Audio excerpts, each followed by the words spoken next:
नमस्कार, मैं हूं विजयश्री और स्वागत है आपका सियासत नगरी में। पश्चिम बंगाल में इस साल होने वाले विधानसभा चुनावों से पहले ही राजनीतिक माहौल बेहद गर्म हो चुका है। सियासी सरगर्मी उस वक्त और तेज हो गई जब प्रवर्तन निदेशालय यानी ईडी ने राज्य की सत्ताधारी पार्टी तृणमूल कांग्रेस से जुड़े पॉलिटिकल कंसल्टेंट आईपैक के कोलकाता स्थित कार्यालय पर छापेमारी की। इसके साथ ही कंपनी के निदेशक प्रतीक जैन के ठिकानों पर भी ईडी की कार्रवाई हुई। जैसे ही यह खबर सामने आई, बंगाल की राजनीति में हंगामा मच गया और इसे सीधे तौर पर चुनावी राजनीति से जोड़कर देखा जाने लगा।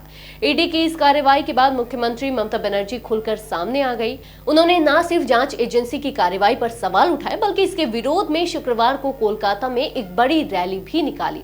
रैली के दौरान ममता बनर्जी का अंदाज बेहद आक्रामक दिखा और उन्होंने केंद्र सरकार, खासकर केंद्रीय गृह मंत्री अमित शाह पर सीधा हमला बोला।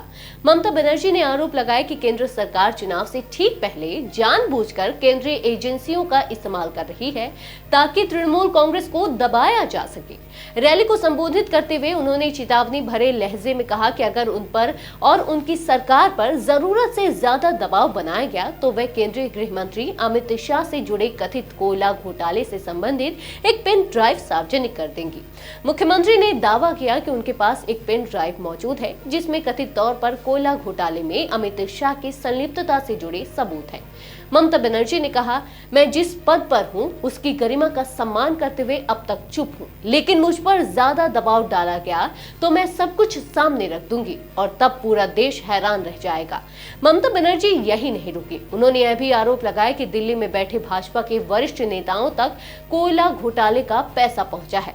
उन्होंने साफ शब्दों में कहा कि जरूरत पड़ी तो वह जनता के सामने सभी सबूत पेश करेंगे। मुख्यमंत्री के मुताबिक यह लड़ाई सिर्फ उनकी पार्टी की नहीं है, बल्कि केंद्र सरकार के अन्याय और अपमान के खिलाफ बंगाल की जनता की लड़ाई है।